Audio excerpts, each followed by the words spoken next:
प्राकृतिक खेती कृषि की प्राचीन पद्धति है जिसका महत्व हमारी भूमि के लिए कई मायनों में बहुत ज्यादा है, तो वहीं समाज और मानवता के लिए भी ये बेहद महत्वपूर्ण है। प्राकृतिक खेती भूमि के प्राकृतिक स्वरूप को बनाए रखती है।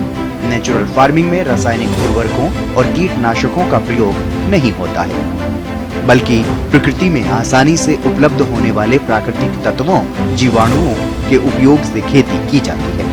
यह पद्धति पर्यावरण के अनुकूल है और फसलों की लागत कम करने में भी कारगर होती है। प्राकृतिक खेती में जीवामृत, घन जीवामृत एवं बीजामृत का उपयोग पौधों को पोषक तत्व प्रदान करने के लिए किया जाता है।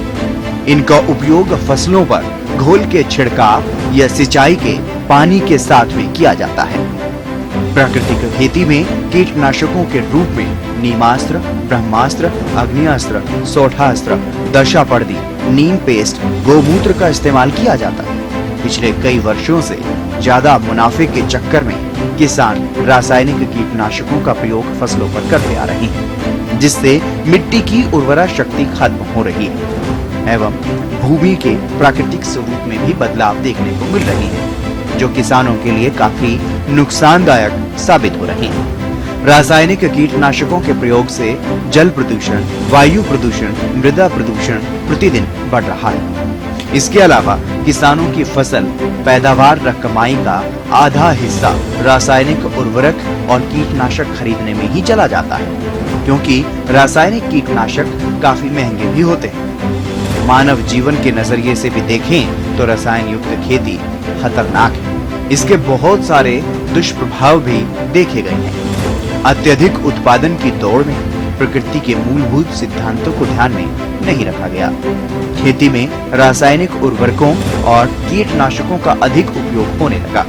इसके परिणाम स्वरूप रासायनिक उर्वरक और कीटनाशकों से उत्पादित अनाज, फल और सब्जी, दूध का सेवन मानव स्वास्थ्य के लिए हानिकारक सिद्ध हुआ है। रासायनिक उर्वरकों के उपयोग से भूमिगत जल, नदियों के जल में नाइट्रेट का स्तर बढ़ता जा रहा है, जो मनुष्य इन जहरीले रसायनों के सीधे संपर्क में आते हैं। इससे बीमारियां मनुष्य को होने लगी। यही कारण है कि जब से केंद्र में मोदी सरकार आई है और हरियाणा में बीजेपी की सरकार बनी है, तभी से किसानों को प्राकृतिक खेती करने के लिए प्रोत्साहित किया जा रहा है। इसके लिए हरियाणा सरकार बहुत सारी योजनाएं चला रही है, जहां एक तरफ नेचुरल फार्मिंग के लिए किसानों को तरह तरह की सब्सिडी दी जा रही है, तो वहीं प्राकृतिक खेती करने वाले किसानों की आय में भी इजाफा हुआ है। इसके साथ ही हरियाणा सरकार किसानों को खेती की नई नई तकनीकों से भी रूबरू करवा रही है, ताकि किसानों को खेती करने में और भी ज्यादा आसानी हो सके। किसान भी खेती के लिए आधुनिक तरीकों का इस्तेमाल कर रहे हैं, जिससे सरकार की नीतियों पर भी खरा उतर पाए और खेती में भी मुनाफा हो सके। हरियाणा में आज प्राकृतिक खेती के लिए किसानों को जागरूक करने के लिए किए जा रहे सरकार के प्रयास रंग ला रहे हैं। अनगिनत किसान ऐसे हैं जो पारंपरिक तौर पर रसायन युक्त खेती को त्याग कर पारंपरिक खेती कर रहे हैं। ऐसे किसान खुद को प्राकृतिक खेती के जरिए उन्नति की अलग राह पर लेकर चल पड़ा है। इन्हीं किसानों में से एक है हरियाणा के पलवल के रहने वाले खुशहाल किसान सत्यदेव सिंह। पलवल के बाता गांव के प्रगतिशील किसान सत्यदेव सिंह अपने पूरे परिवार के साथ मिलकर प्राकृतिक खेती कर रहे हैं। खुशहाल किसान सत्यदेव सिंह भी परंपरागत खेती को छोड़ करके अपने 1 एकड़ खेत में चाइनीज खीरे की खेती कर रहे हैं। इससे न केवल मुनाफा काफी हो रहा है, बल्कि पानी की भी बचत हो रही है। किसान सत्यदेव ने बताया कि इस खेती से पूरी तरह से ड्रिप के जरिए सिंचाई की जाती है और नेट के अंदर फव्वारा लगाया गया है। अगर ज्यादा गर्म लू के कारण खीरा जलने लग जाता है तो उस पर छिड़काव किया जाता है, जिससे फसल गर्म लू लगने से बच जाती है। किसान सत्यदेव सिंह ने बताया कि उन्होंने 1 एकड़ में पॉली हाउस लगाया हुआ है, जिस पर सरकार की तरफ से सब्सिडी भी मिली थी, जिसमें वो केवल चाइनीज खीरे की खेती करते हैं और कम समय अवधि में अच्छा मुनाफा भी कमा रहे हैं। उन्होंने बताया कि इस खेती से वो प्रति एकड़ एक सीजन में 7 से 8 लाख रुपए कमा लेते हैं, जो परंपरागत खेती से नहीं कमाया जा सकता। उन्होंने बताया कि उनकी इस खेती में उनका पूरा परिवार सहयोग कर रहा है, जिसके चलते उनकी अच्छी आमदनी हो पा रही है। नमस्कार जी, मेरा नाम सत्यदेव है। मैं गांव बाता से बिलोंग करता हूं। हम प्राकृतिक खेती करते हैं। हमने अपने यहाँ पर चाइनीज खीरा, सब पालेज जिसमें गोभी है और बाकी सभी सब्जियों की हम खेती करते हैं, जिसमें सरकार हमें समय समय पर सब्सिडी देती है, जिसका हम सब्सिडी से हमें लाभ मिलता है। बीजों पर भी हमें सरकार सब्सिडी देती है। और बाकी जैसे धान हो गया और फसल हो गई, हम इन फसलों को छोड़कर उनके अपोजिट इन फसलों में हमें बहुत ज्यादा मुनाफा होता है, जिससे हमें अपने उज्जवल भविष्य को हम अपने बच्चों का भविष्य सुधार रहे हैं। और हम सभी किसानों से अनुरोध करते हैं कि आप सभी जैविक खेती करें और बाकी धान वगैरह छोड़ के और अन्य फसलों को छोड़कर खीरा फसल सब्जियों पर सब्जी की खेती करें, जिससे उन सभी को लाभ होगा। सत्यदेव सिंह के भाई जो उनके साथ मिलकर ये खेती कर रहे हैं, उन्होंने बताया कि उन्होंने चाइनीज खीरे के अलावा अन्य सब्जियां भी उगाई हुई हैं जो पूरी तरह से जैविक हैं। उन्होंने बताया कि पहले वो भी गेहूं धान की खेती करते थे, लेकिन उन्होंने पिछले कुछ समय से उस खेती को छोड़ करके जैविक खेती अपनाई, जिसके चलते उन्हें चाइनीज खीरे के अलावा अन्य लगाई हुई फसलों की अच्छी कीमत तो मिल ही रही है, साथ ही खर्चा और पानी जैसे संसाधनों की भी कम जरूरत पड़ रही है। उन्होंने कहा कि उन्हें न केवल अच्छा मुनाफा मिल रहा है, बल्कि सरकार द्वारा भी समय समय पर अनुदान मिल रहा है, जिससे उनका पारंपरिक खेती की तुलना में नेचुरल फार्मिंग भविष्य उज्जवल नजर आ रहा है। उन्होंने कहा कि इस खेती के लिए प्रेरित करने और हर संभव सहयोग करने के लिए सरकार का धन्यवाद तो करते ही हैं, साथ ही अन्य किसानों से भी ये आशा करते हैं कि पारंपरिक खेती छोड़ करके जैविक और फल सब्जियों की खेती करें, ताकि अच्छा मुनाफा अन्य किसान भी कमा सकें। मैं बातें का रहने वाला हूँ, संजय मेरा नाम है। मैं जैविक की खेती करता हूँ, फूल व सब्जी पत्तियों की खेती करता हूँ और जैविक से खेती करता हूँ, ना कि कोई अन्य मैं जो है का वो नहीं रखता हूँ।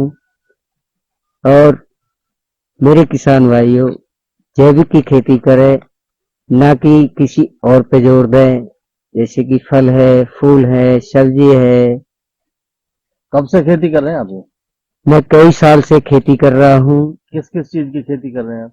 मैं जैविक की खेती कर रहा हूँ, जैसे कि फल की है, सब्जियों की है, फूलों की है, गोभी है, मटर है, टमाटर है, मिर्च है।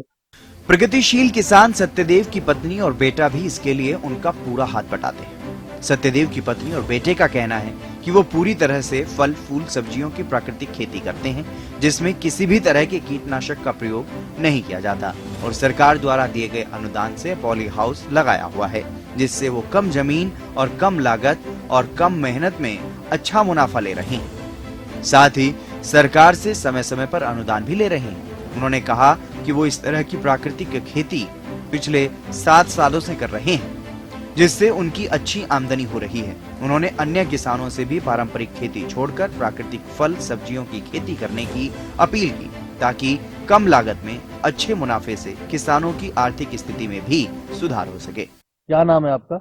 मेरा नाम उषा है। कब से खेती कर रहे हैं और किस किस तरीका की खेती कर रहे हैं? हम 5-7 साल से खेती कर रहे हैं। इसमें हम गोभी, खीरा और मिर्च वगैरह लगाते हैं, और मैं और मेरा परिवार इसमें खेती करता है। हमने पॉली हाउस लगा रखा है। ये किस तरीका का आपको इसमें मुनाफा होता है? इसमें हमें बहुत फायदा होता है।